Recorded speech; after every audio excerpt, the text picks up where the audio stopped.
Bagadag umaga po sa inyong lahat mga kaibigan. Ako po si Super Tom XT. Ako po si Tom.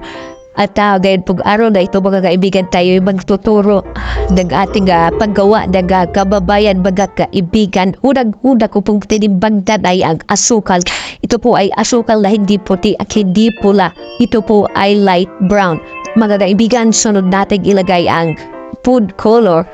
And then, ito po, baking kalubit. So nakapagtimbang na pala tayo ng harina. Ito po yung third class at ito po ay yung nandito sa kulay pula na palanggana mga kaibigan. At so mga kaibigan, next ating ilalagay ay ang baking soda. Kunti-kunti lang po yan mga kaibigan.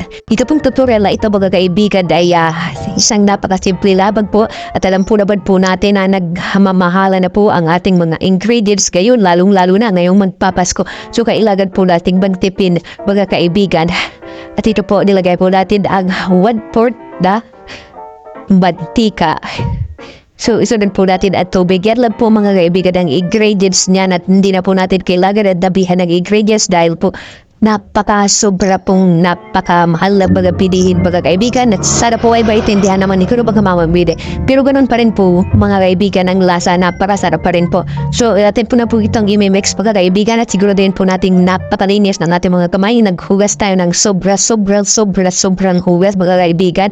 Then ito po, ipastir po natin at ipaghalo para po mabilis-bilis po ang ating pagkilos. Ano po, kahit dito na lamang po sa mga video na ito mga kaibigan ay mabilis na tayo. So, ayan po, halu-haluin lang po natin.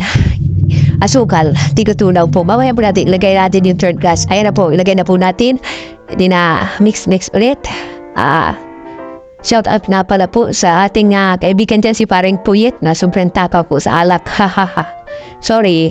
So ibastra po natin pag ating paghahalo mga kaibigan. Pasensya na po sa ating busis at tayo po ay may umuga yun. Sinisipon. Pero dito po sa video na ito mga kaibigan ay tayo walang sipon. Dito lamang po sa ating voice over mga kaibigan. Ano? Yan po. Dire-diretso lang po natin hanggang sa medyo mapido na wala na yung ating mga buong harina at asukal. Dix lang po ng Dix mga kaibigan. Ayan. Ayan po, dumating po ang ating amo. Napakabait na amo po namin yan. Yan po ay si Ma'am Manay Bakit. At yan po ay mayroon pong Facebook page Manay Bakit. Yan po ay laging nag-exercise kaya mas malakas pa po yan sa inyo mga kaibigan. Ayan po mga kaibigan, medyo malapit na po. Ay dyan patapos na paghahalo. Medyo patadal po tayo paghalo dyan mga kaibigan dahil sinisiguro po natin na lahat po ay pinong-pino na at wala na pong buo-buo. Kaya yan, pagpasensyahan nyo mga kaibigan kung gaano katagal tayo maghalo. Ano po? Yan po, medyo tapos na po ata tayo dyan din na ito po mga ibigan, tayo magmamantika na ng mga moldy.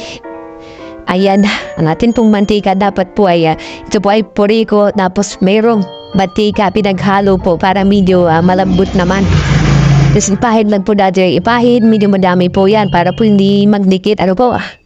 Kasi kung kukunti lang po ang ilalagay natin dyan ay siguradong didikit buyan dyan. Hindi po natin matatanggal ng buo dyan ng ating tinapay. Ano po? Pero kailangan madami po yan. Fast forward lang natin ang fast forward para medyo mabilis po ang ating kilos. Ano?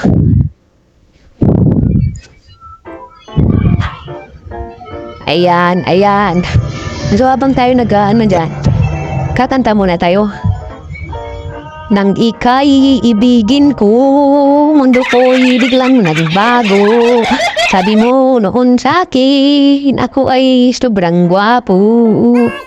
Ay na magkakaibigan, lagyan po natin sa ating padupit. Ayan, gumamit tayo ng isang napakalinis na pitsil dyan mga kaibigan.